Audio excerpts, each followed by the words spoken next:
administrando el Señor. No sé a ustedes, pero a mí me ha estado administrando cómo estar en una iglesia, hermanos, llena del Espíritu de Dios, y donde hay congregación, donde hay amor, donde se ve la hermandad, hermanos, donde se ve el amor de Dios en los hermanos, ¿verdad? Y me maravillo cómo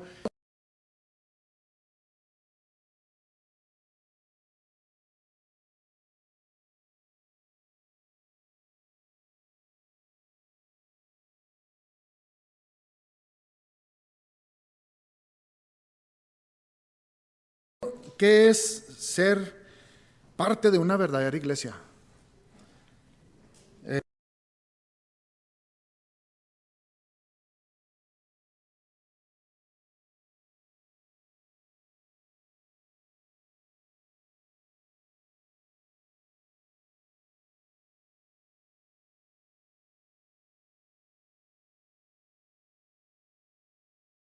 Por el Evangelio, el verdadero Evangelio que es Jesucristo.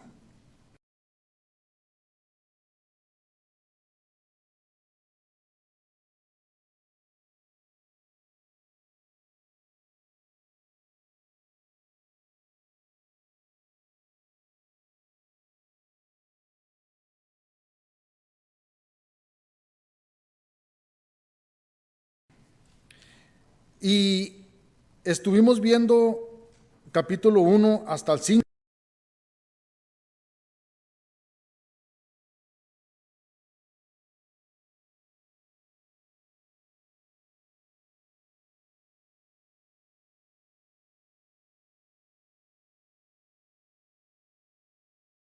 Concilio, un fariseo llamado Gamaliel, doctor de la ley, venerado de todo,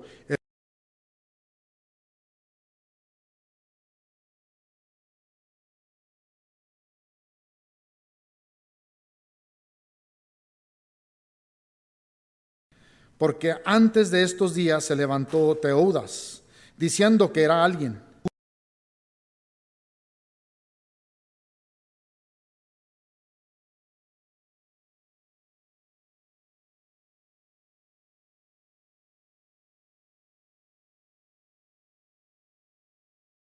Judas el Galileo, y en los días del censo se llevó en pos de sí a mucho pueblo.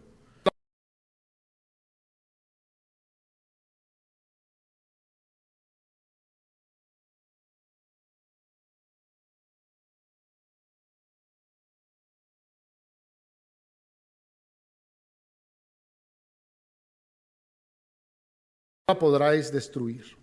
No sea que tal vez hallados,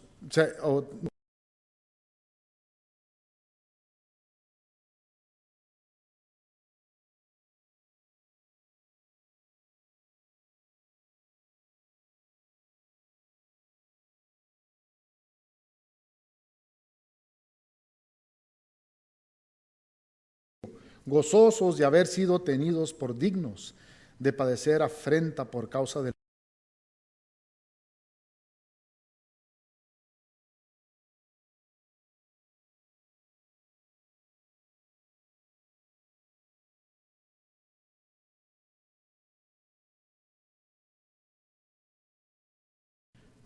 para poder entender las Escrituras.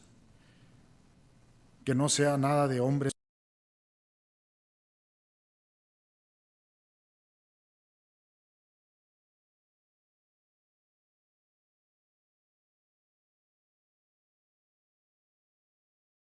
Padre, esta mañana, en el nombre precioso de Jesucristo. Amén.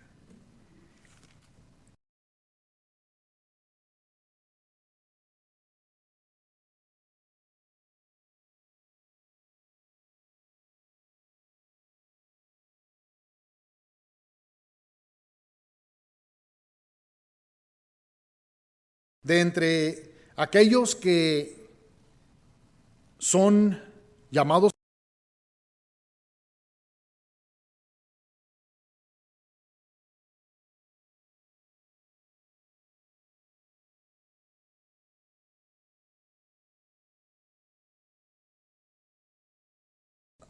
como lo vemos aquí en el libro de los Hechos, y se ve hasta hoy en día.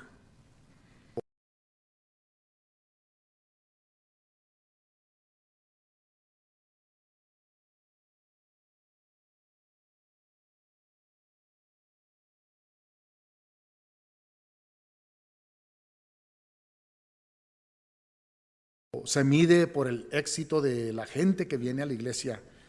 Nos enseña cómo vivir una vida santa, una vida pura y en obediencia a Dios. Eso es lo que yo he estado aprendiendo, hermanos, en este libro. Es lo que me ha estado ministrando. No cómo hacer que la gente venga a la iglesia, o cómo ir a alcanzar a gente para que nos acompañen y se puedan llenar las bancas, sino, hermanos, nos ha enseñado cómo vivir una vida santa, pura y en obediencia a Dios.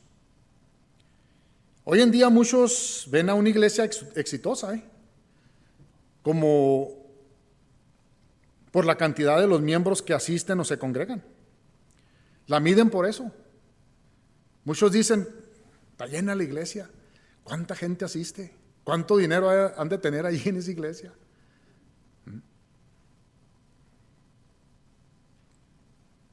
Cuando ven una iglesia pequeñita, hermanos, una iglesia insignificante, muchas veces dicen, ahí no está Dios. Pobre iglesia abandonada, ¿verdad? Como dice el pastor a veces, pobres huerfanitos abandonados. Pero no, hermanos, muchas de las veces las cosas no son así. Muchas de las veces, hermanos, allí está el Señor. Es una iglesia que obedece a Dios. Es una iglesia la iglesia que está obedeciendo, y es una iglesia que ha sido purificada por el medio del Espíritu Santo, una iglesia que se santifica. Es en una iglesia donde está Dios, donde mora Dios. Y no siempre, hermanos, vamos a ver eso hoy en día. Muchas veces, como les digo, la gente mide. Una iglesia grande está llena y dicen, ahí está Dios. Pero no, hermanos, muchas de las veces son tristemente puros cadáveres muertos. Es una iglesia que es apartada, hermanos, una iglesia obediente en la cual Dios mora. Y digo apartada y purificada, hermanos, porque está en un proceso de refinamiento. Esto es lo que le estaba sucediendo a los apóstoles.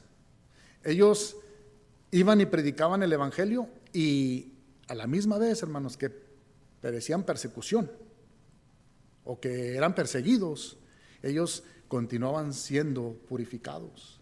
Ellos continuaban, hermanos, en la santidad. Ellos estaban creciendo en el conocimiento de Dios. Ellos continuaban poniendo su mirada en Jesús, en Dios. Y a veces se lleva eso. A veces se tienen que llevar estas cosas, hermanos, para que puedan continuar la obra de Dios. Una iglesia que se ve la luz de Jesús, hermanos, es una iglesia que Dios está cuidando de ella. Es una iglesia especial en los ojos de Dios. Acuérdense, el domingo pasado estuvimos estudiando eso. Dios tiene especiales, miembros especiales. Y esos que son especiales en los ojos de Dios, hermanos, tienen también personas que los odian, personas que son odiados por el mundo, pero amados por Dios. Y es lo que vemos aquí, hermanos, es lo que estamos viendo en este libro de los Hechos, es lo que hemos estado estudiando. Hemos estado viendo cómo la iglesia que empezó empoderada, hermanos, por el Espíritu de Dios, ha sido una iglesia que fue y alcanzó a mucha gente. Muchos vinieron a Cristo. Fueron y predicaron el arrepentimiento de pecados y la importancia de bautizarse en el nombre de Jesús para la gloria de Dios. Que eso es, hermanos, el Evangelio. ¿Cuántos de ustedes asistieron al bautismo el domingo, hermanos? Qué bendición, ¿verdad? Cuando se bautiza el que ha confesado a Jesucristo como Señor y Salvador. Automáticamente se quiere identificar, se quiere bautizar. Y es lo que estaba sucediendo con esta iglesia. Era una iglesia que perseveraban unánimes en oración y ruego. Eso lo vimos en capítulo 1. Luego llenos del Espíritu. Me voy a ir rápido, hermanos, para el primer capítulo en adelante, para poder entenderle más a lo que vamos a entrar, porque es importante. Yo sé que cada vez que me toca hacer estos estudios, hermanos, tengo que volver para atrás al capítulo 1, capítulo 2, capítulo 3, y muchas veces dice uno, ay, otra vez vamos a volver a lo mismo. Es importante, hermanos, ténganme paciencia. Así que en capítulo 2 fueron llenos del Espíritu de Dios, y luego también en capítulo 2, 14 en adelante, salen a evangelizar, ¿verdad? A llevar el mensaje de salvación. Y es donde vemos, hermanos, que se convierten muchos a Jesús. Y luego capítulo 2, versículo 23, vemos allí que sobrevino gran temor a toda persona porque miraban lo real de las personas que eran conversas, de las personas que se convertían, las personas que eran transformadas, las personas que llegaron a los pies de Jesús. Un hecho, un trabajo de Dios, hermanos, un trabajo del Espíritu de Dios. Este es algo que solo el Espíritu de Dios puede hacer.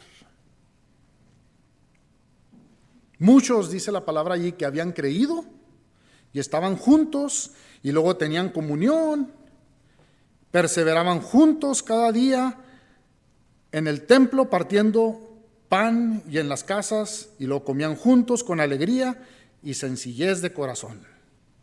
Qué bendición, hermanos. Esta es iglesia. Es lo que a veces, hermanos, hacemos nosotros, practicamos eso. Y es necesario no dejar de congregarnos, es necesario no dejar de estar haciendo estas cosas, hermanos. Porque se aparta uno, hermanos, y se ocupa la mente en cosas que no convienen. Dice allí en capítulo 2, versículo 47. Alabando a Dios y teniendo favor con todo el pueblo. Y luego miren lo que sucedía, hermanos, cuando hacían todas estas cosas. El Señor añadía cada día a la iglesia los que habían de ser salvos.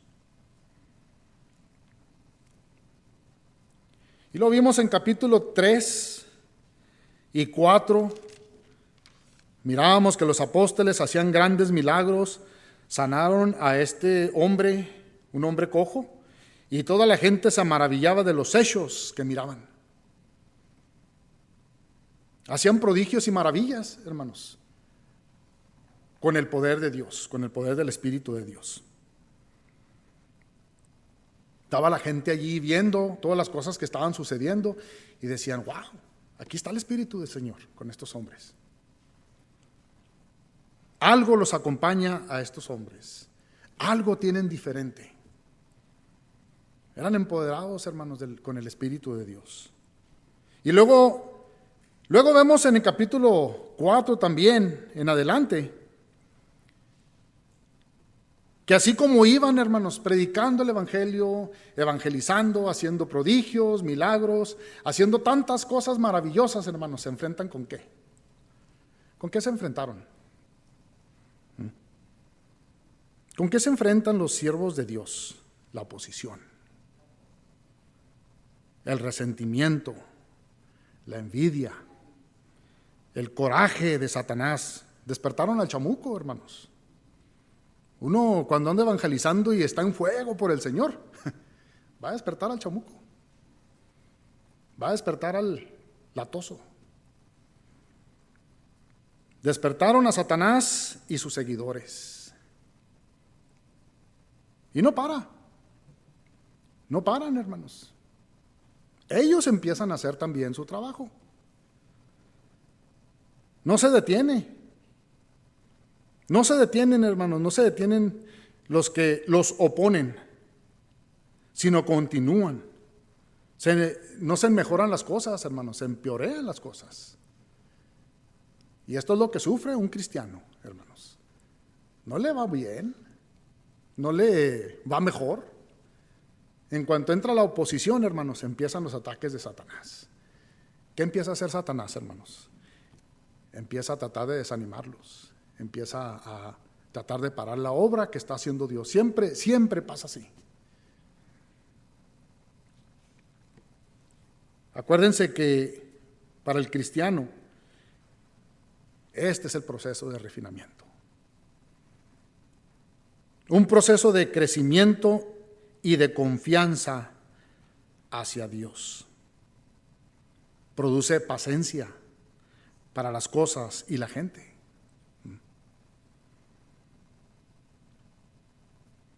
Se desgastan más y más las rodillas, hermanos. Esto sucede con la oposición. Se pone uno más en rodillas, se pone uno más a orar, se pone uno a pedirle más al Señor, pedirle más de su poder para continuar hacia adelante. Si no suceden estas cosas, hermanos, uno se olvida. Y luego empiezan a suceder muchas cosas que son en contra de Dios, como lo que vamos a ver de Teudas y de Judas el Galileo. Empieza a creerse uno que es alguien importante. Se le olvida de dónde vienen las cosas de Dios. Se le olvidan que es Dios el que está haciendo la obra en él o en ella. Y se empieza uno a exaltar. Por eso el Señor permite que el atoso llegue, hermanos. El Señor permite que todas estas cosas sucedan para el bien de nuestras vidas. No queremos, ¿verdad? Siempre queremos una vida buena, una vida que nos vaya bien, sin que esté el latoso ahí o el chamuco dando lata, hermanos. Pero a veces es bueno porque nos permite tener la mirada en el Señor.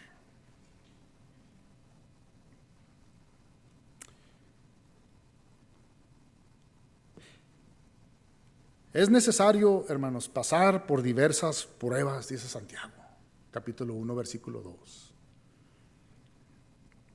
Pablo dijo en Romanos 5:3, nos gloriamos en las tribulaciones, sabiendo que la tribulación produce paciencia. O sea que todas estas cosas, hermanos, son buenas, porque vamos a crecer, vamos a madurar, vamos a aprender. Vamos a ver que todas estas cosas que nos están sucediendo son para nuestro bien.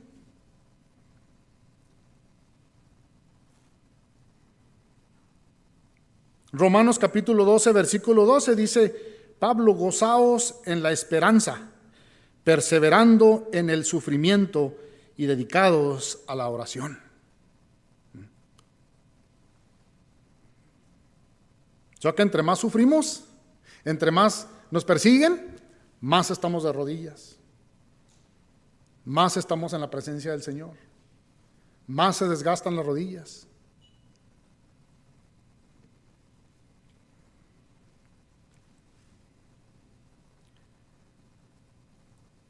No debe de ser, hermanos, la razón por qué debemos de estar orando, pero eso nos va a conducir a orar.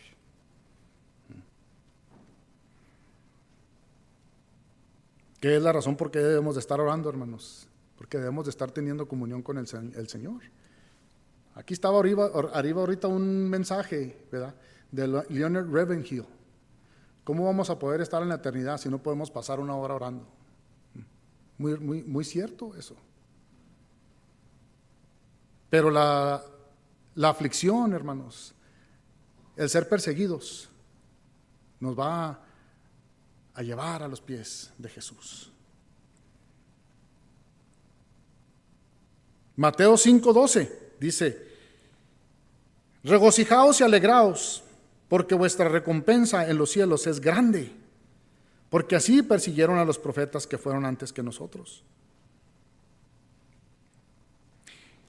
En ese mismo transcurso, hermanos, o proceso, al ir en los caminos de Dios y continuar predicando el Evangelio, todos en acuerdo, en un solo espíritu, en un solo Dios.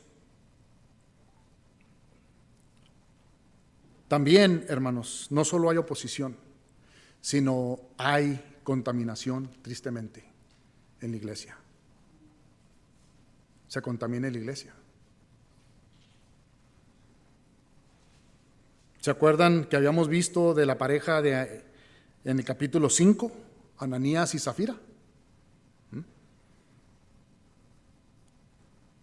Esta pareja mintió al Espíritu de Dios y los eliminó el Señor. Los eliminó el Señor de la congregación, trayendo temor a todos los creyentes alrededor. Esto, hermanos, era necesario que sucediera para quitar la cizaña, lo que no era real en la iglesia, la paja. Hemos estado viendo y hemos estado estudiando en otras ocasiones de los estudios, hermanos, aquí en el libro de los Hechos, y he mencionado que no todos son cristianos. Hay paja en una iglesia. Hay cizaña, hermanos, que va a contaminar la iglesia pura de Dios. Y esto nos enseñó en el capítulo 5, hermanos, de Ananías y Zafira. Ellos tenían un pecado guardado en el corazón, no confesado, y el Señor lo expuso. El Señor lo trajo a la luz. Acuérdense, llegó Pedro y le preguntó a Ananías: ¿por qué has hecho esto? ¿Por qué has mentido contra el Espíritu de Dios? Y lo mismo le preguntó a su esposa. Y, hermanos, la avaricia, la mentira, pecados insignificantes en los ojos del hombre, pero muy grandes en los ojos de Dios.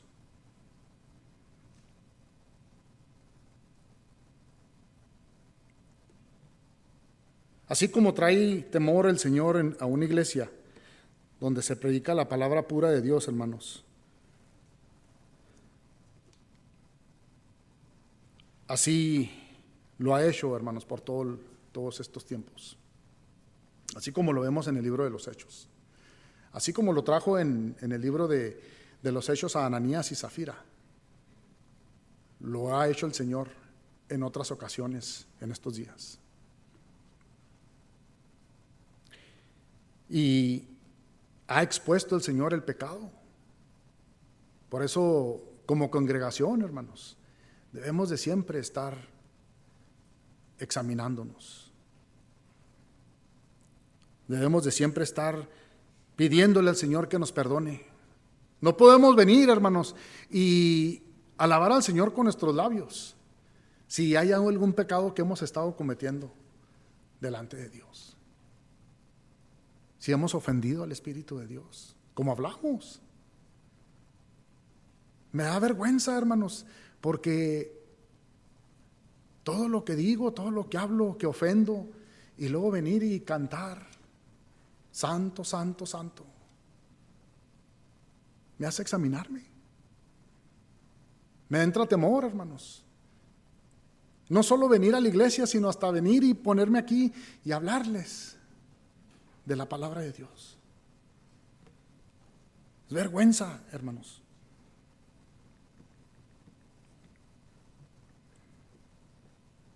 Y así lo ha hecho el Señor. Y es la razón, hermanos, que muchos que entran a las iglesias donde se predica la palabra, como dicen, ¿verdad?, al 100, o acompañada del Espíritu Santo, no se hallan. Esto lo he mencionado varias veces, hermanos, no se hallan, porque les incomoda la vida como viven. Se retiran, se van y luego, para variar, se llevan a muchos de la congregación, como lo hizo aquí Teudas y Judas el Galileo. Lo menciona Gamaliel,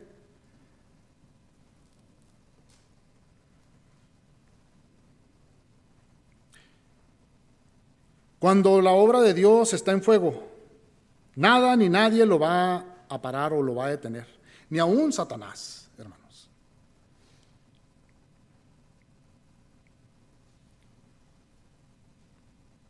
El Señor, cuando va a hacer algo en su iglesia, hermanos, el Señor lo hace.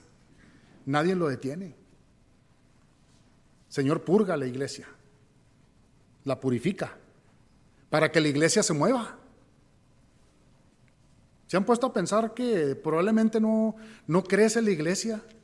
No hay evangelización efectiva, hermanos, porque tal vez hay cizaña en la iglesia.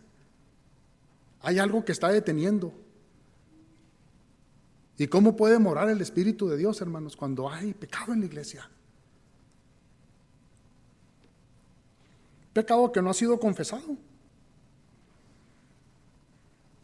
La contaminación, la cizaña, el remordimiento, coraje tal vez, no sabemos, hermanos, pero Dios lo sabe. Si expuso, hermanos, a Ananías y Zafira de lo que estaban haciendo, ¿cuánto más, hermanos, no puede exponer lo que tenemos en el corazón nosotros? Pecado oculto que no ha sido confesado. Y luego venir, hermanos, y participar de la Santa Cena del Señor, ligeramente. Eso ofende al Señor. Eso ofende al Espíritu de Dios. Es como darle una bofetada a lo que hizo el Señor Jesús. Y no necesariamente va a haber un pecado grande, hermanos. No necesariamente puede ser un pecado grande, de fornicación, adulterio o pornografía, o alguien que esté sumergido en el alcohol, que son pecados horrendos delante de Dios, no me malentiendan, pero no necesariamente va a ser un pecado de esos, hermanos. Pecado de mentira, como el que tenía Ananías y Zafira en su corazón. Avaricia. Algo tan sencillo de guardar en el corazón y no confesarlo.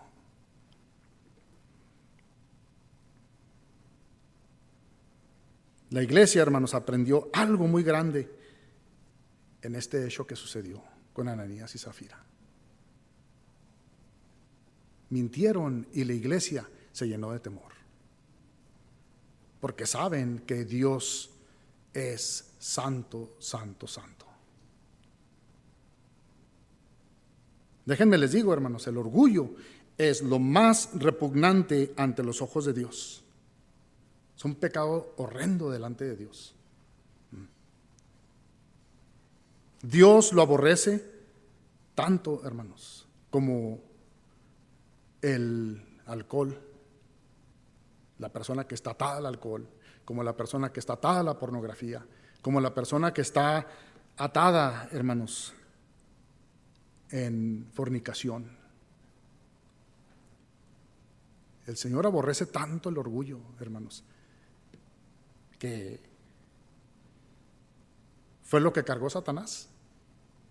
Fue por la razón que Satanás fue expulsado. ¿Por qué? Porque llega uno al punto, hermanos, de querer ser como Dios, ¿verdad? Se enorgullece uno y se quiere levantar al nivel de Dios. Yo soy importante.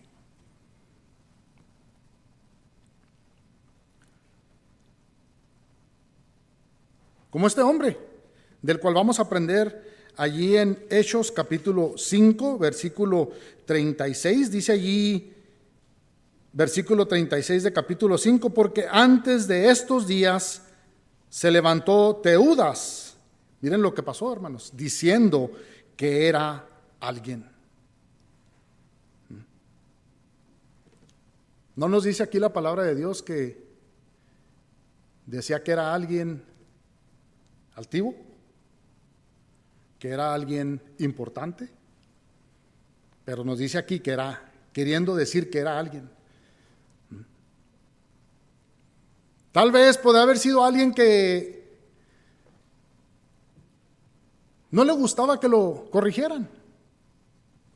Probablemente podía haber sido alguien que decía: ¿a mí qué me tienen que decir? ¿Qué me tienen que enseñar? Ahora sí nos dice aquí la palabra de Dios que se llevó un número de gente. Se llevó bastante gente, hermanos. Dice que se unió un número como de 400 hombres. Es mucha gente. ¿Cuántos somos ahorita aquí en la congregación, hermanos? No le llegamos, yo creo que ni a 100, ¿verdad? ¿Se imaginan? 400 hombres lo siguieron porque se levantó y dijo que era alguien. Lo siguieron.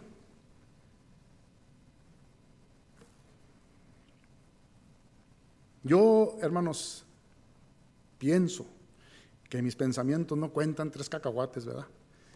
Pero para mí que este hombre estaba lleno de orgullo. Este hombre era un hombre que no se dejaba ser corregido. Y es algo que el Señor aborrece. Porque eso, hermanos, es algo abominable que Dios detesta. Porque llega el punto, hermanos, que dice: no necesito a Dios. No necesito el consejo de Dios. No necesito que a mí me instruyan. O no necesito ser salvo. Yo con mis hechos, con lo que yo practico, con lo que yo hago, satisface a Dios. Cuando esa persona, hermanos, no se da cuenta que son trapos inmundos delante de Dios. ¿Por qué? Hemos estado estudiando el libro de Oseas, hermanos, los miércoles, y dice: mi pueblo perece por falta de conocimiento. Y es lo mismo que sucede aquí, hermanos. La persona que se exalta, la persona que no conoce de Dios, no conoce. ¿Por qué? Porque le falta conocimiento de Dios. Ponen sus ideas, ponen sus propios temas, sus ideologías, sus filosofías, y la palabra de Dios se hace para un lado.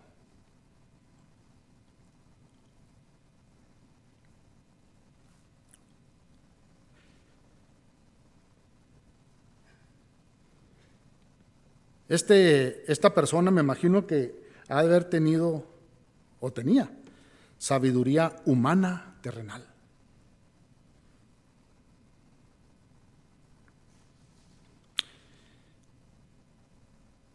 Muchas veces no nos damos cuenta, pero a veces entra en el corazón, ¿verdad?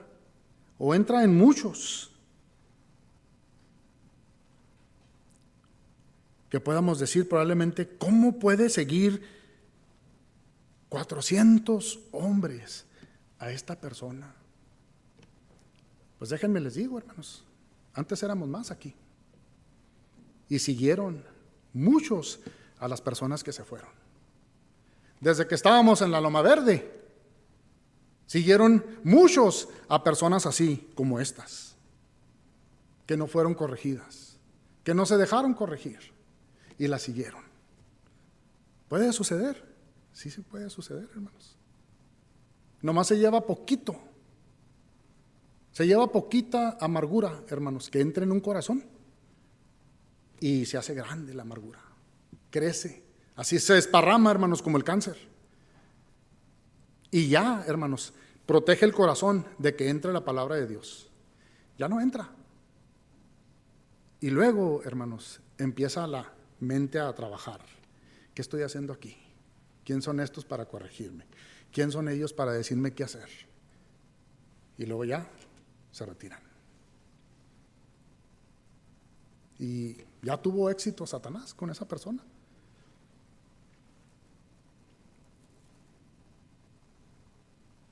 Por eso, hermanos, debemos de guardarnos, debemos de cuidarnos, hermanos. Debemos de protegernos contra la cizaña, contra el chisme, contra la calumnia. Si se oye, hermanos, párenlo, oren por esa persona, corríjanla en el amor de Dios. Cada uno de nosotros, hermanos, tenemos esa autoridad que se nos ha dado de parte de Dios. No dejen que se desparrame.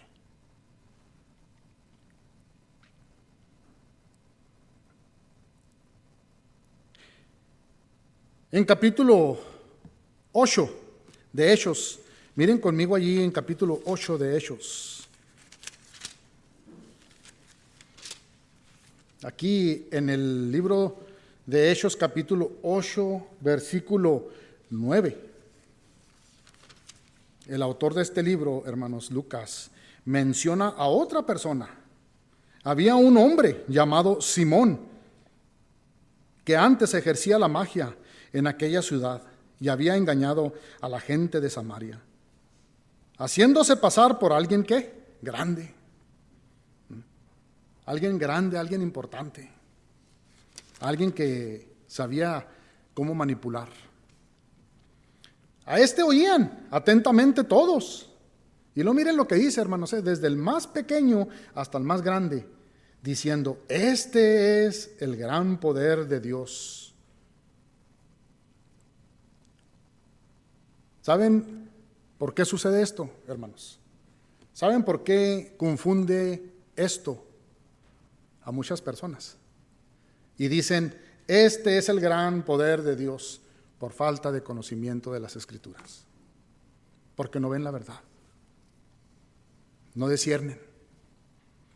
No se discierne entre lo bueno y lo malo.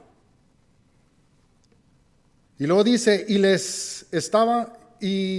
estaban atentos, porque con sus artes mágicas les había engañado mucho tiempo.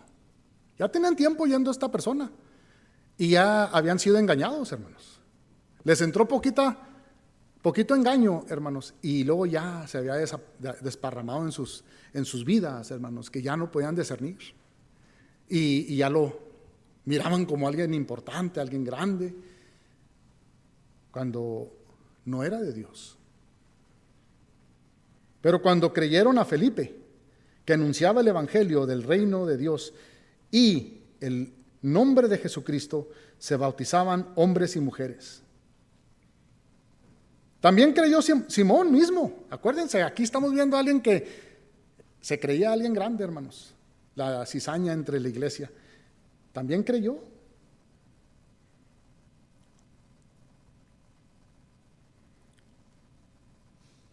Y habiéndose bautizado, estaba siempre con Felipe, viendo las señales y grandes milagros que se hacían. Y estaba atónito. Cuando los apóstoles que estaban en Jerusalén oyeron que Samaria había recibido la palabra de Dios, enviaron allá a Pedro y a Juan. Y los cuales, habiendo venido, oraron por ellos para que recibieran el Espíritu Santo, porque aún no habían descendido sobre ninguno de ellos, sino que solamente habían sido bautizados en el nombre de Jesús. Vamos a ver aquí más adelante, hermanos, que este hombre quería comprar a Dios con su dinero.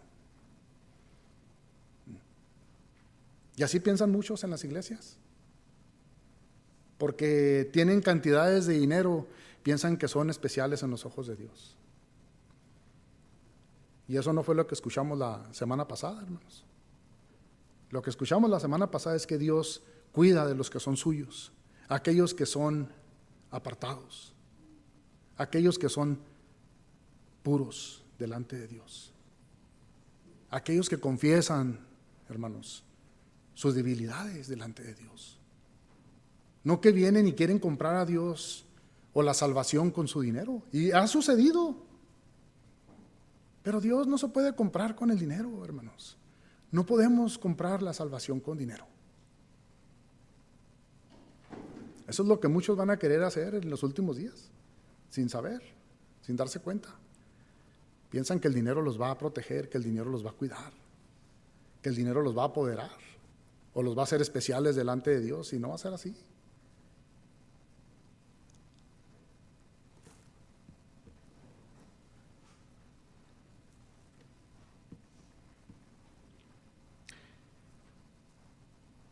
La gente, hermanos, se quedaba atónitos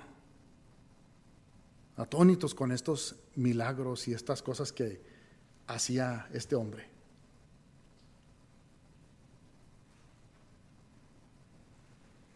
La gente quiere entretenimiento, hermanos, en las iglesias. Quieren entretenimiento.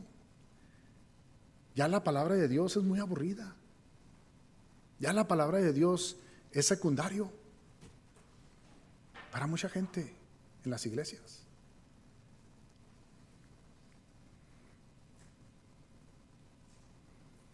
Es triste, hermanos, pero es real. Ya la palabra de Dios es algo secundario en nuestras vidas. Ya no es primordial. Ya no es lo primero que se hace en la mañana, temprano en la mañana. Muchas veces. Hermanos, tenemos que confesar eso. No podemos mentirle a Dios. Hay que ser reales. Hay que pedirle perdón al Señor y decirle: Señor, batallo en la mañana. Hay otras cosas que me ocupan, Señor. Quiero ser sincero contigo. En vez de pretender, hermanos, y estar anunciando, me levanto bien temprano en la mañana y, ay, hijo, me postro ante el Señor todas las mañanas. Cuando no es real. Cuando tal vez eso no sucede, hermanos. El Señor se da cuenta. Dicen en el barrio, ¿verdad? La neta, hermanos. Batallamos. Yo batallo. Yo soy el primero en confesarlo, hermanos. No es hasta cuando el Señor me tuerce la mano y ando lastimado y me despierto y no puedo dormir y ya me paro y digo: Señor, perdóname. Pero no debe de ser así, hermanos. Si de veras somos hijos de Dios y amamos a Dios, lo primero que nos va a despertar va a ser el querer ver la palabra de Dios.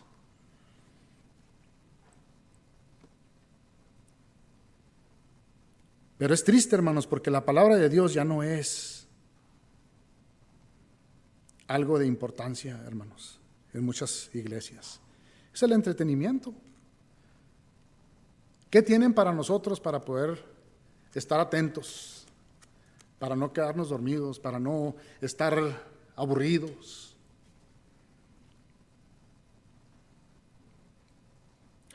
La verdad, cuando entramos aquí, no sé si todavía está allí, pero dijo Charles Spurgeon: en los últimos días habrá payasos entreteniendo a las iglesias.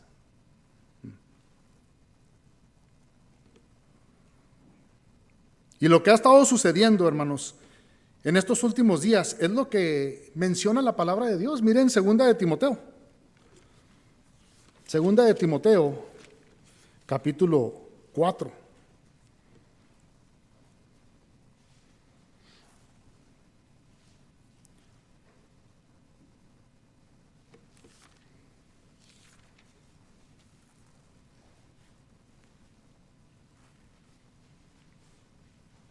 Perdón, ¿es primera de Timoteo o segunda de Timoteo? Déjenme ver. Déjenme darles la...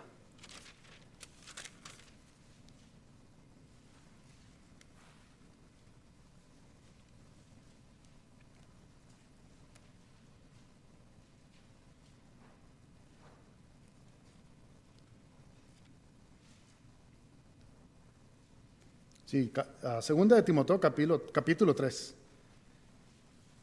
También debes saber que en los postreros días vendrán tiempos peligrosos, porque habrá hombres amadores de sí mismo, ávaros, vanagloriosos, soberbios, blasfemos, desobedientes a los padres, ingratos, impíos, sin afecto natural, implacables, calumniadores, intemperantes, crueles, aborrecedores de lo bueno, traidores, impetuosos, infatuados, amadores de los deleites más que de Dios.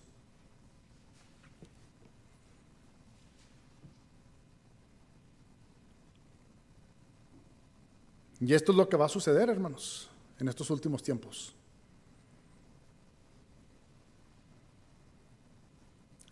Esto es lo que va a suceder.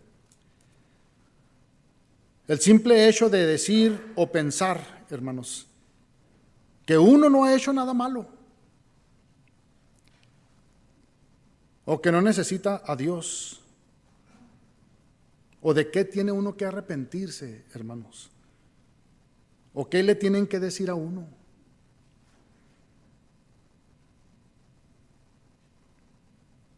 Es simplemente orgullo.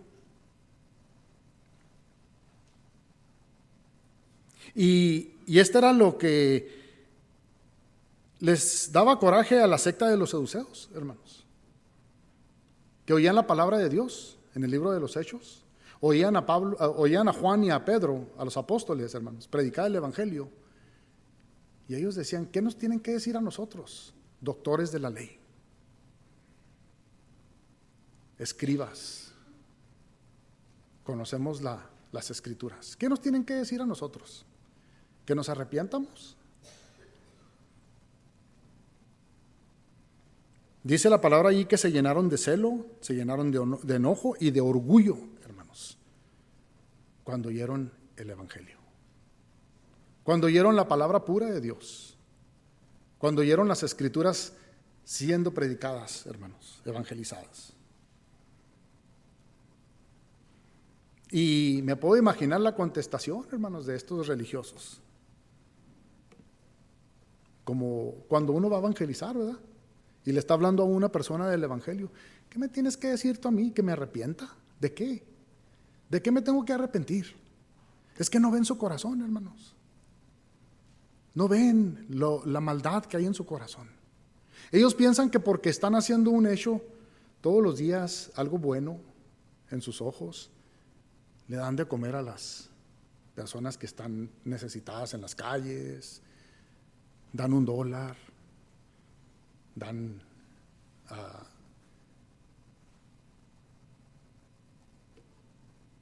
lugares donde tienen necesidad, regalan, se portan bien. Piensan que con eso están bien con Dios, hermanos, cuando no es así.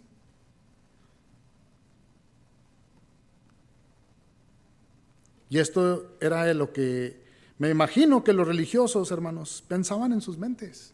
¿De qué tenemos que arrepentirnos nosotros? O probablemente decían: no nos culpen a nosotros la muerte de Jesús.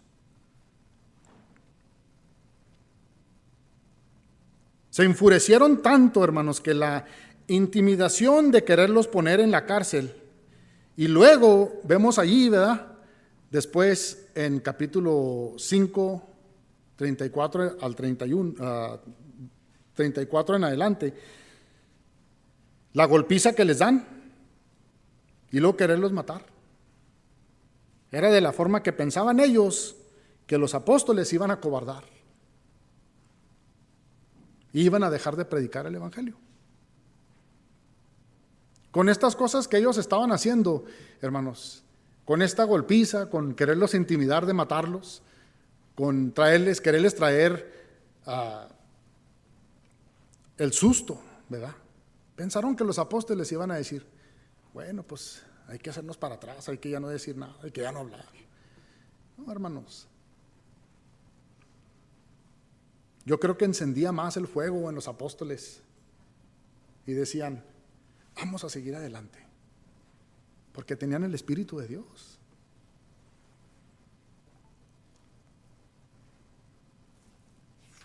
Si vuelven para atrás allá a Hechos, en los versículos 27 del capítulo 5,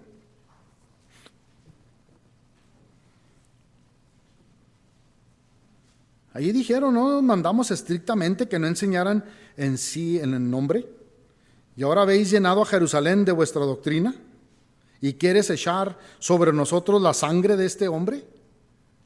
No nos culpen a nosotros la muerte de Jesús. Nosotros no teníamos que ver nada con la muerte de Jesús. Esto es lo que decían los saduceos. Y luego respondiendo Pedro y los apóstoles les dijeron: es necesario obedecer a Dios antes que a los hombres. La audacia, hermanos, que vemos aquí en estos apóstoles, ¿cómo contestaron? La audacia, el boldness, the boldness, sin temor a los del concilio, hermanos, sobre la obra de Dios. Obedecen a Dios antes que a los hombres. Y así debe de ser. Así debe de ser con todo cristiano.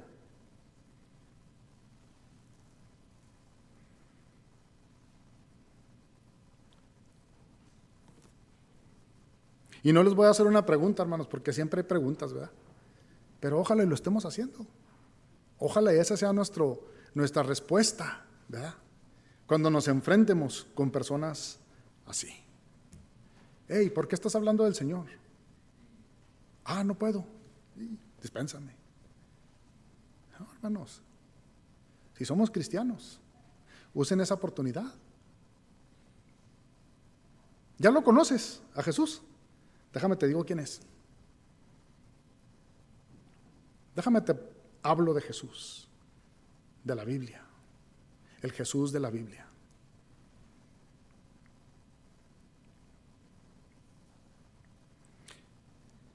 Pablo, hermanos, le dijo a Timoteo: Dios no nos ha dado un espíritu de cobardía.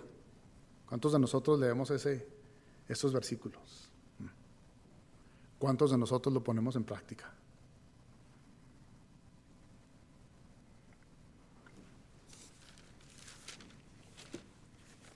Déjenme les leo lo demás. Ahí en 2 de Timoteo, capítulo 1, versículo 6, dice: por lo cual te aconsejo que avives el juego del don de Dios que está en ti por la imposición de mis manos. Pablo había puesto las manos en este jovencito, Timoteo, y le dijo: te aconsejo que avivas ese juego del don de Dios. Ponle un fuego. Ve con audacia y predica el evangelio. Háblales de la verdad. No te acobardees. Y luego le dice, versículo 7, porque no nos ha dado Dios espíritu de cobardía, sino de poder, de amor y de dominio propio. Por tanto, le dice: no te avergüences de dar testimonio de nuestro Señor Jesucristo, ni de mí, preso suyo. Y luego miren lo que les dice, miren lo que le dice aquí Pablo a Timoteo, lo mismo que están pasando los apóstoles. Sino participa de las aflicciones por el evangelio según el poder de Dios. Participa de las aflicciones. Sé partícipe. No te acobardees, no te hagas para atrás, no digas: híjole, no, pues no quiero sufrir. No, participa de ello. Es bueno. Dice: quien nos salvó y nos llamó como llamamiento santo, no conforme a nuestras obras, sino según el propósito suyo y la gracia que nos fue dada en Cristo Jesús antes de los tiempos de los siglos.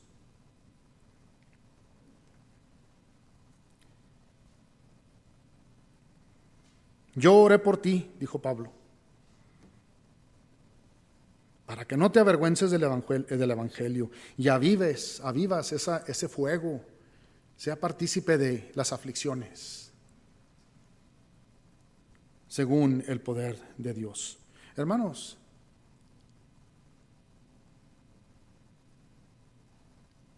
a veces, hermanos, no nos damos cuenta. Pero es como mencioné. Oramos por personas. Imponemos las manos en personas. Y en vez de darles, hermanos, en vez de apoderarlos con el Espíritu de Dios y imponer las manos en oración, probablemente traemos maldición.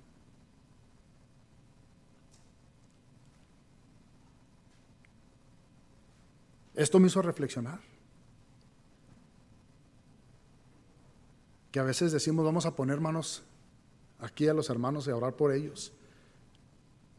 Y no me doy cuenta, hermanos, a veces que traigo un pecado oculto.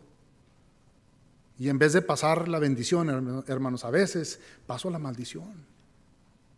Es algo que me hizo reflexionar en mi corazón.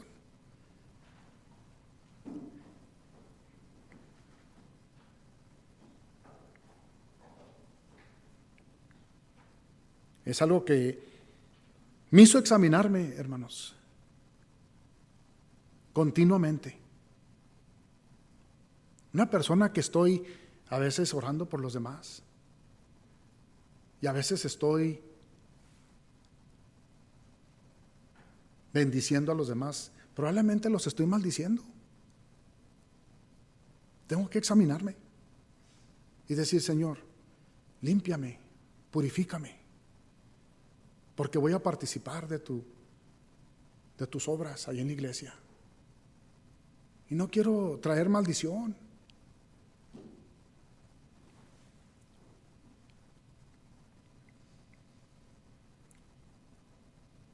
Pero Pablo, hermanos,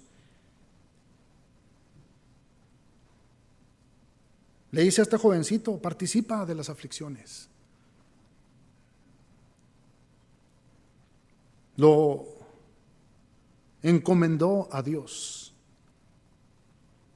Y es el mismo poder que los apóstoles tenían, hermanos, cuando se confrontaban con todas estas oposiciones.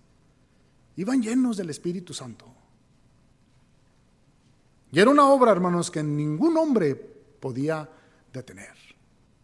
Una obra que ninguna persona puede detener, ni aún Satanás.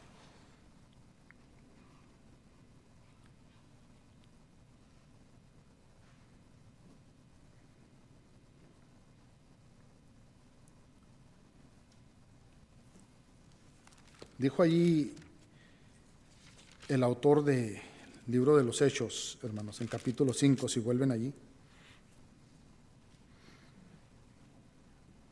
Se levantó un hombre llamado Gamaliel, doctor de la ley, venerado de todo el pueblo, y mandó que sacasen fuera por un momento a los apóstoles.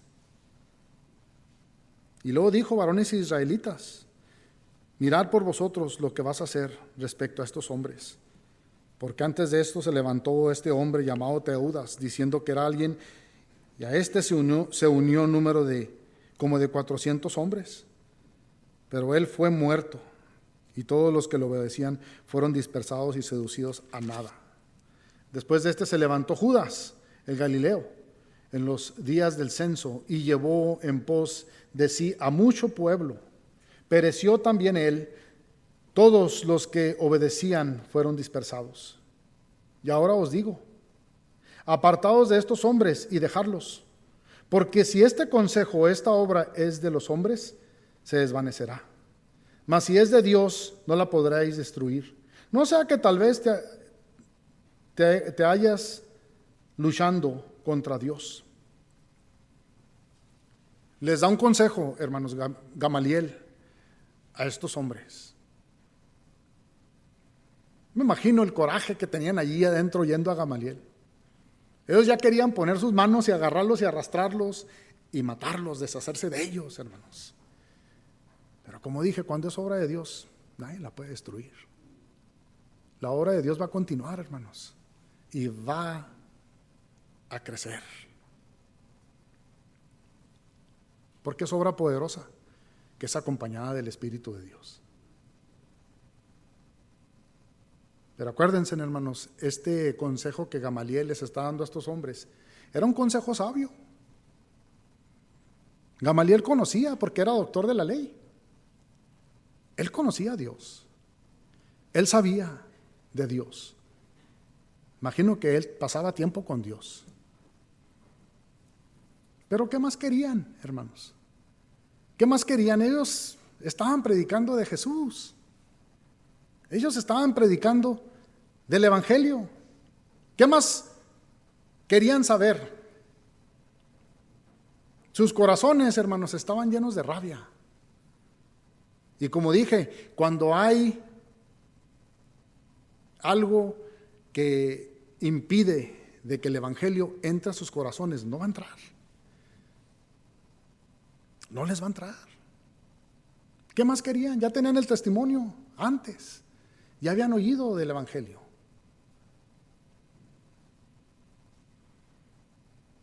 Gamaliel, hermanos, no detuvo que estos hombres mataran a los apóstoles. Era el Señor. Era la obra de Dios. El Señor los estaba protegiendo. El Señor cuidaba de ellos, hermanos. Gamaliel nomás era un hombre que estaba entre estos y aquellos. Pero no era obra de Gamaliel la que los salvó el Señor. Acuérdense eso, iban empoderados por el Espíritu de Dios. Tenían el Espíritu Santo en ellos. Tenían la protección de Dios. Tenían el poder de Dios en ellos. Y Dios los estaba cuidando como cuida de nosotros. Como cuida de los que van a evangelizar, hermanos. Por eso no debe uno de temer. Por eso debe ir uno con audacia, con boldness. Porque va uno sabiendo que va a participar de las aflicciones, de lo que van a suceder. Vamos a ver más adelante aquí, ya para terminar, que ellos, en los ojos del hombre, eran escordia, vergüenza, hermanos. Eran una vergüenza por lo que les habían hecho, porque acuérdense, de todos modos los azotaron. Gamaliel les dijo: cuidado, no hagan nada con estos hombres. De todos modos los azotaron. De todos modos les dieron sus nalgadas. Cuando eran nalgadas, ¿verdad? Dice que eran azotes. Imagino cuántos azotes serían, no dice. Pero no, hermanos, con el coraje, no fueron 2 azotes. Para mí, yo me imagino que no fueron 2 azotes, fueron más. De todos modos, los castigaron. Dice, convivieron, versículo 40, convinieron con él, y llamando a los apóstoles después de azotarlos, les intimidaron que no hablasen en el nombre de Jesús, y los pusieron en libertad. Ya les dijeron, váyanse, después de la golpiza. Y ellos salieron de la presencia del concilio llorando, agüitados. No, hermanos, dice gozosos. Gozosos. ¿Por qué? De haber sido tenidos por dignos de padecer afrenta por causa del nombre. Los de afuera miraban y decían, pobres compas, ya van bien golpeados. Mira la vergüenza que pasaron por el nombre por ir hablando del Evangelio. Allá en otros lugares, hermanos, en China, los encueran y los desfilan. La vergüenza que pasan ellos.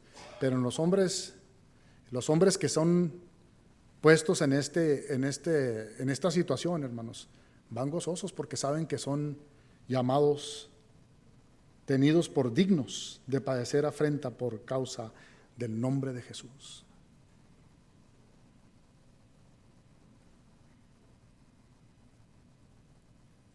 Dice, y todos los días en el templo y por las casas no cesaban de enseñar y predicar a Jesús. Ellos continuaron, hermanos, continuaron con la obra de Jesús a pesar de la vergüenza que pasaron.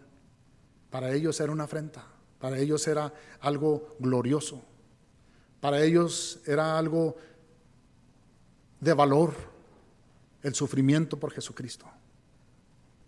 Y así debe de ser para todos nosotros como cristianos. Así debe de ser.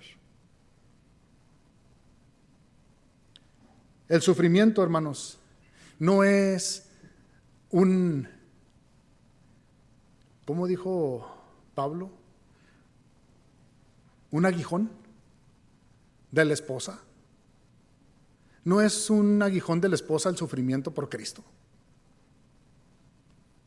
No es algo que sucede en el trabajo, hermanos, por desobedecer al mayordomo. Eso no son sufrimientos, hermanos. El sufrir por Cristo es ir a predicar el evangelio, hablarle a otros de Jesús y que lo pongan en la cárcel a uno, que lo azoten.